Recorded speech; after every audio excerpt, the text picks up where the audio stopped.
आप देख रहे हैं अल्फा डिफेंस हिंदी में आपका स्वागत है।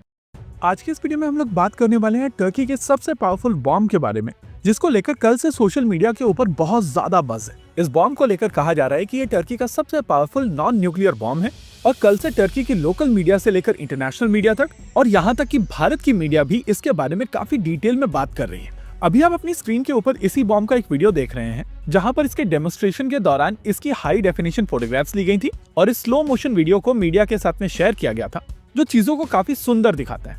ओवरऑल यहाँ पर मार्केटिंग के 100 ऑन 100 मार्क्स होने चाहिए।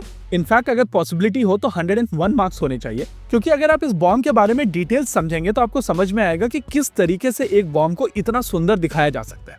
सबसे पहले समझते हैं टर्की के क्लेम के बारे में। उनकी तरफ से कहा जा रहा है कि ये टर्की का सबसे पावरफुल नॉन न्यूक्लियर बॉम्ब है और एग्जैक्टली यही वर्ड हर जगह सुनाई देगा, चाहे इंटरनेशनल मीडिया हो, चाहे टर्की की लोकल मीडिया हो या भारत की मीडिया हो। हर कोई इसको सबसे पावरफुल नॉन न्यूक्लियर बॉम्ब कह रहा है और ये दिखाता है कि किस तरीके की मार्केटिंग एंगेजमेंट टर्की की फर्म्स ने ऑलरेडी क्रिएट कर रखी है। इसके बारे में डिटेल में बात करने से पहले सबसे पहले दो चीजें समझ लीजिए। पहला, टर्की के पास में न्यूक्लियर बॉम्ब नहीं है और उसके बाद भी उनकी तरफ से यहाँ पर नॉन न्यूक्लियर बॉम्ब कहा गया है। मार्केटिंग की टर्म्स में अगर देखा जाए तो सडनली आप इसको एक न्यूक्लियर बॉम्ब जितना पावरफुल बॉम्ब बता रहे हैं और क्योंकि कंपैरिजन न्यूक्लियर बॉम्ब के साथ में है, इस वजह से इसका इम्पैक्ट काफी ज्यादा हो जाता है। इसके अलावा हेडलाइंस में एक बहुत ही इंटरेस्टिंग चीज की गई है। यहाँ पर कहा गया है कि most powerful non nuclear bomb, लेकिन यहाँ पर की है किसका? एक ऐसे देश का जिसके पास में न्यूक्लियर बॉम्ब नहीं है और उनके पास आज से पहले तक 1 टन कैटेगरी का बॉम्ब भी नहीं था।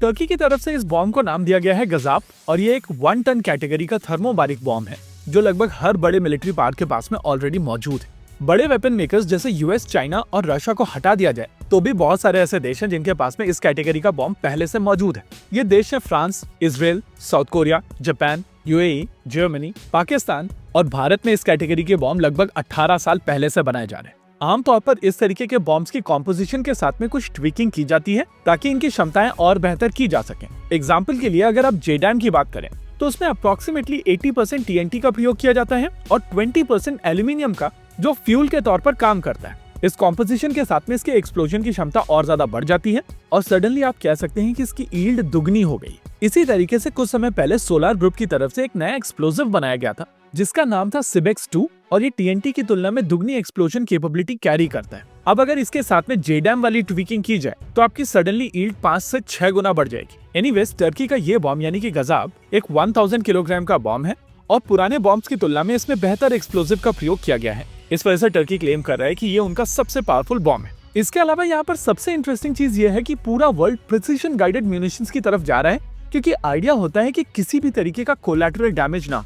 हर एक देश कोशिश कर रहा है कि उनके बॉम्ब्स बहुत ज्यादा एक्यूरेट हो जाएं और उस लिमिटेड जगह को टारगेट करें जहां पर वो टारगेट करना चाहते हैं। लेकिन टर्की की यहाँ पर अप्रोच काफी डिफरेंट है। वो यहाँ पर वर्ल्ड वॉर 2 कैटेगरी के बॉम्ब्स को डेवलप कर रहे हैं ताकि इनको एरिया वेपन के तौर पर यूज किया जाए और बड़े एरिया में मौजूद लोगों को मारा जा सके। मोस्ट लाइकली ये बॉम्ब कर्दिश और यजीदी वुमेन्स के ऊपर ही यूज किए जाएंगे और ये चीज दिखाता है कि टर्की एग्जैक्टली यहाँ पर क्या अचीव करने की कोशिश कर रहा है। बहुत सारे लोग रिसेंटली भारत और टर्की को कंपेयर करने की कोशिश करते हैं, लेकिन आपको एक चीज समझनी पड़ेगी कि भारत एक कम्प्लीटली अलग तरीके की पावर है और टर्की की फिलॉसफी पूरी तरीके से अलग है। भारत की तरफ से in fact multi barrel rocket launcher systems को भी गाइडेड बनाने की कोशिश की जा रही है, वहीं पर आर्टिलरी शेल्स तक भारत गाइडेड यूज कर रहा है। इसके उलट टर्की यहाँ पर एरिया वेपन्स डेवलप कर रहा है, वो भी 2025 में। देशों के पास में थर्मोबारिक बॉम्ब्स हैं जो लगभग 15-20 साल पुराने हैं, लेकिन तब से अब तक फिलॉसफी काफी ज्यादा बदल चुकी है और इंटरनेशनली कोई भी अब एरिया वेपन्स यूज नहीं करता है।